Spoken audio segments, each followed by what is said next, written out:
A lot has been happening on the regulatory field. Guys, take a look at what I've got for you today. And of course, make sure you press that like button if you're enjoying the daily crypto show. First of all, Warren Davidson said this: last night, the Financial Committee passed my bill to protect self-custody. Those attacking self-custody oppose individual freedom. They want someone they control to control your assets. And I've said this before, but if there's one thing in this world that gets me really fired up, it is the idea that some people are not let free. I can get really passionate about this, about the idea that they try to limit whatever you buy. They try to limit wherever you can hold your money. And as I've said before, one of the main reasons I am so infatuated with crypto is because they can never take it away from you. I've said this before, I think the most important part about this crypto, the integral part about it all, is regardless of what stupid mistakes you make, regardless of what you do in the real world, nobody can take your money away from you. And so, of course, the government tried to step in and say, hey, we're going to choose where you can store that digital money.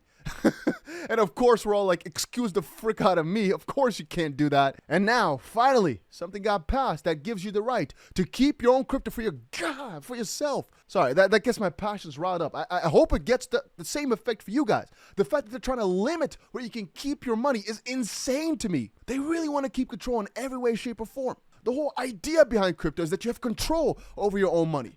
And even then they want to take it away. Logical, but damn. And again, these are mostly the old heads. Again, no disrespect to anybody watching this over the age of 70. But generally speaking, the people that are against all these crypto-related bills, well, here, the people that were for the 21st Century FIT Act, right? Because the Financial Committee just advanced the FIT bill by a vote of 35 to 15, including significant support from the Democratic members. Sends a strong bipartisan message in favor of reasonable regulation for digital assets. The Democrats, the six that voted for the bill, were 35 to 57, average age 46. The average of the ones that were against is about 61.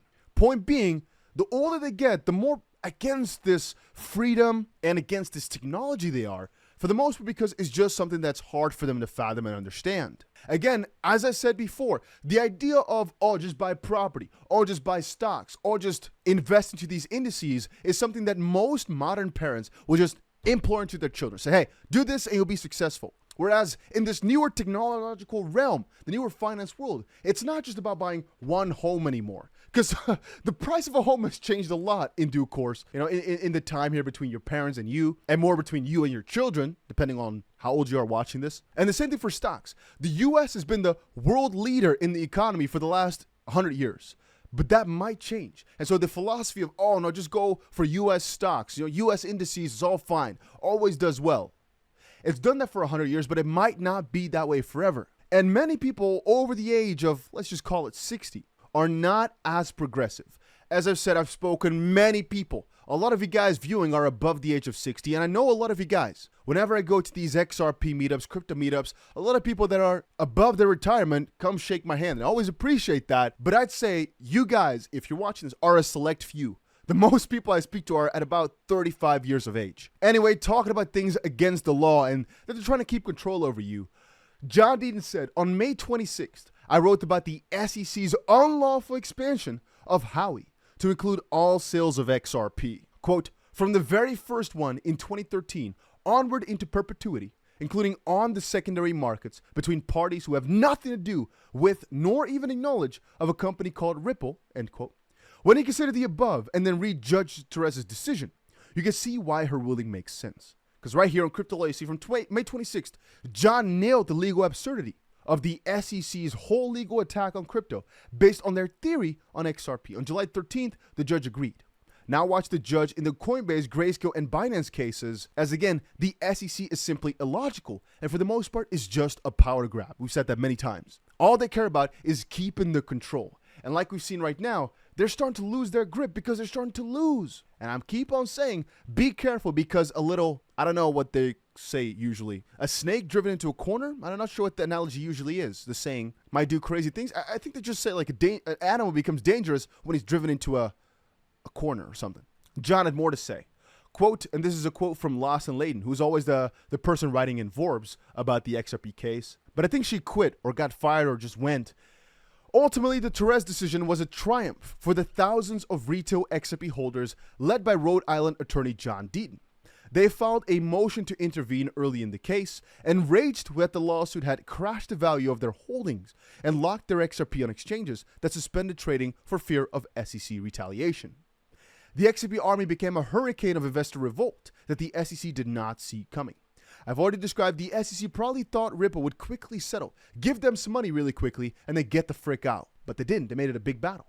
She's 100% in that the SEC did not see us coming, but they know who we are now. And that makes things interesting. And she said, after 3 years, the crypto case of the century ended victoriously for the people the U.S. government is supposed to protect, consumers and small investors. And I find that beautiful. The way she wrote that, beautiful. Anyway, to continue back to the story, we talked partially, right, about the whole debacle with the House Financial Services Committee. Chairman Peck McHenry's Clarify for Payment Stablecoins Act passed the Financial Services Committee with bipartisan support. We talked about that. After 15 months of bipartisan collaboration, this landmark legislation is one step closer to becoming law. And later on, I saw it here too. Colby Carbone posted the Clarity for Payment Stablecoin passed the committee 34-19. The bill received support from a couple of Democrats. A full bipartisan agreement is still close. Negotiations will continue forward, and the bill will likely be further amended before considered on the House floor. But Eleanor Tripp posted, after 13 hours of markup, the clarity for yada yada was passed. And I'd say from that perspective, a lot in the crypto space is finally coming to the right side. Paul Grillo, the CLO at Coinbase, also said, which is Chief Legal Officer, basically the guy that handles the law. I find myself unpersuaded that the status quo is working. My assessment is that the status quo is dangerously deregulated and requires regulation, end quote. A progressive espousing a progressive and plainly common sense view by Mr. Richie Therese, which is basically, as it says here, Rep. Richie Therese champions the FIT 21 and underscores the inability of existing security laws to provide clarity for digital assets. It is past time to change the status quo and fill the glaring gap in consumer protection present in the digital asset ecosystem. And it's a 5-minute video, so I'm not going to let you watch that. But he basically says that right now there's no proper way to regulate everything because these laws are just outdated. Let's update this to the 21st century. And at the same time, guys, I'm noticing a lot of these guys, like the Financial Committee, are starting to turn against Gary Gensler. It's so funny to see. SEC Chair Gary Gensler is weaponizing the commission to push a far-left agenda that Democrats don't have the votes to pass in Congress. Republicans are advancing legislation that will put a stop to his abuse of the materiality standard to mandate ESG. Now, I don't care about ESG too much, but it's about the idea that they're turning against Gary Gensler. The whole stage is set against him nowadays, and it's funny. Even guys like Peter Brandt, right? I'm not agreeing with him on almost any front, but even he says the SEC chair has a failed history of protecting investors. It's funny, but I think the Ripple case set something in motion, which is, I think, a massive way for all these regulators to find power in saying the SEC is not properly protecting the people. For the people to say, hey, we got screwed on many occasions. For the SEC to not be able to say anymore that they are winning all these cases. For the SEC to have a harder time requesting more money to regulate because, well, they're doing it against the people's own will, as we saw with the 75,000 XP holders that joined in against the SEC. And potentially from within the SEC too. We're not seeing too much about that yet, except for here Congressman Lynch claiming the SEC and Gary Gensler won the Ripple case. I guess you can say we see some more support on that front.